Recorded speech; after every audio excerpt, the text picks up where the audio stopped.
The UK has become a complete mess. I've had enough, and in this video I'm going to tell you why. My name is Alex, I'm 44 years old. I run multiple businesses from Amazon to eBay and wholesale distribution. I have to preface this video by saying I love the UK and I've got so much to thank it for. Having said that, the country is completely broken. When you look at the average wage and you look at the average house price, you can see that it's extremely difficult to even think about building a life here. And that's just the housing price. That doesn't include the cost of living generally. We seem to have a government that's in a complete tailspin. Every decision it seems to be making is one disaster into the next. When you combine the low average pay with the high taxes such as income tax at 20%. So if you earn £100, you pay £20. And that's on a scale. So that increases the more you earn. Then you've got 20% VAT. We have national insurance at 8%, which is like a health insurance. Then there's other taxes such as alcohol duties, council tax, which is a local tax you have to pay for amenities, and parks and social services. Then we have the subsidies for our energy prices, which makes our energy prices the highest in Europe. If you sell a home, you have to pay stamp duty, depending on the value of the house. And then you've got inheritance tax, which has recently been changed for farmers. Now, paying taxes is one thing, and pay the highest taxes is something else. When you can't conceivably see where it's going, and you can't see what you're getting, it's very difficult to justify those high taxes, especially when your pay is low. Then we have the cost of living. Inflation is through the roof, which makes all the groceries expensive. Then it compounds all the other taxes that we have to pay. When you put all of these things together, your pay at the end of the month is completely destroyed. You don't have anything left. It's difficult to even provide for yourself, let alone for a family. This problem affects many layers of society. It doesn't just affect the poorest. Now, it doesn't matter how much money you're earning. If the taxes and the inflation are crushing your pay and your standard of living is dropped, you're not going to want to live here anymore, no matter how much money you earn. It's very difficult to see yourself building a future here in the UK. And then you have to start asking yourself, are you really living the life that you want? Is this worth it? What are you working for? And you just have to look at the high street to see that it's dying. Except if you want a haircut, there's barbershops everywhere. If you know, you know. Drop it in the comments. The low taxes and the high pay are leading to a brain drain. The best and brightest minds don't want to be in the UK anymore. They're not coming here. They're going to Dubai, Singapore, Hong Kong, US. There's no incentive to be here. And this goes for finance, doctors, tech. Even if you are well trained and you have opportunities, are you going to get those opportunities on merit? The UK has opened a can of worms that it simply cannot close. And then you've got the beloved NHS service. I've been sick for the past few years. I've been in and out of hospital with gut issues, uveitis, which is eye inflammation. So I've used it extensively. And you can see that it's overwhelmed. It's trying its best, but it's floundering. It just doesn't seem like most of the departments communicate with each other. So there's no holistic process in terms of your health. Now, I know the NHS is trying its best, but when you're paying high taxes and when you're paying national insurance, you find it difficult to accept this level of service. Trying to save the NHS with money is like trying to use a thimble to bail out the Titanic. It's hopeless. It needs to be completely restructured from top to bottom. Transport costs. I own a car. I love driving. It's just becoming impossible to own a car. Not simply because of the costs, but because the roads aren't worth driving on, because you can't get anywhere because of traffic. Insurance costs are going through the roof. You have ULEZ, which is just another tax. You've got congestion charge, which is another tax. Cost of petrol is through the roof. So we can use public transport. But wait, public transport is junk and it's unsafe. There was a recent study and it said that the air on the tube was dirtier than the air above ground. The quality of the public transport doesn't justify the cost. It's not worth it.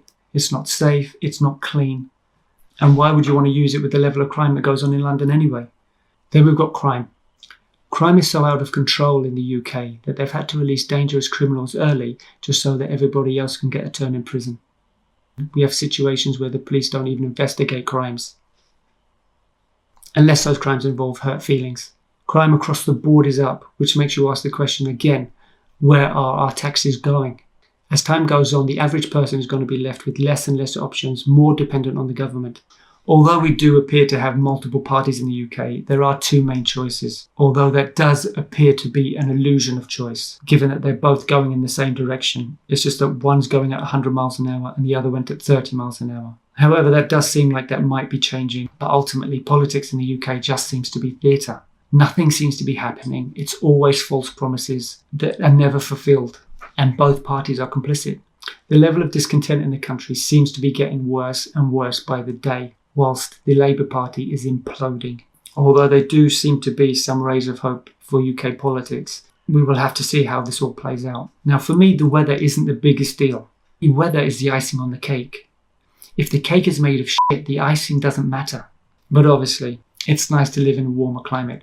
All of these things put together have just led to an overall pessimism within society. The spirit seems to be crushed out of people. I don't see people smiling on the tube or when you walk down the street. Everyone just seems to be under a cloud, which, given the weather, yeah, we probably are. If the only thing you've got to look forward to is the weekend, what are you living for? There must be a point to this. There must be a point to waking up and feeling enthused every day and wanting to get out of bed and achieve something and make something of yourself and make your life better. It just doesn't seem like the UK is the best place for that right now. The population just seems to be beaten down and it's becoming infectious. No matter how resilient you think you are, you will always become your surroundings. If there's anything I've missed, drop it in the comments. I don't want this video to be overly negative, although that just seems to be where the UK is right now. I want this channel as a whole to be more optimistic, because I believe that's the only way you're ever really going to pull yourself out of a hole. Now, after dealing with gut issues for a few years, it gave me time to think and reassess my options. I started to think, what did I really want from my life and what did I want it to become? The thing that came up for me again and again was that I wanted to do something that had real purpose. I don't think that you find your purpose, I think that you create it. And I think that's the next stage of my journey, to be able to create freedom mentally, physically, and financially. I want things to be different and I want them to be better. Most of us don't really know what we're capable of. Throwing yourself into the unknown to see what happens, it takes courage. But if you want to grow, you have to test yourself. I'm tired of the monotony of the fruitless grind that doesn't seem to go anywhere. A cycle that repeats itself, just like Groundhog Day, but without the variety. Staying in the UK or in the job that you hate is like going back to a dysfunctional relationship. You know it's no good for you, but because it's what you know, you feel comfortable with it, so you keep going back. And you have to break that cycle. And that can only be done by being honest with yourself and asking yourself questions about what you want, what you believe. So I've decided to leave the UK. Where am I going? I'll get to that later. You get to a point where you have to make a choice whether you do something or you stagnate. You have to really ask yourself what it is that's going to make your life better and how can you achieve that. I'm 44 years old and I don't really have any more time to waste. I just know whether I fail or not. I would find it very hard to forgive myself if I didn't even try. My main concerns going away are about how I'm going to generate money, my health, but those are things I'll figure out on the way. I'm more excited about the possibilities of what can happen and what I can achieve. I need to get away, to get my mind working again, looking for opportunities. The important part of the journey isn't the travel, it's the growth. I see things in the UK getting worse before they get better. And in reality, no one is coming to save you. You have to be proactive and make choices that benefit your life. I'm going to be documenting my journey, learning new ways to make money while traveling, using skills from my previous businesses and my postgrad in coaching and mentoring, whilst adding new skills. What skills? I'll expand on that in another video. I know I want to be surrounded by people that are enthusiastic, passionate, excited, always looking for new opportunities. My first stop will be Vietnam, and then I'll go on to Thailand. After that, I don't know. And here we are, glorious Vietnam. I'll give you the reasons why I chose Vietnam in another video.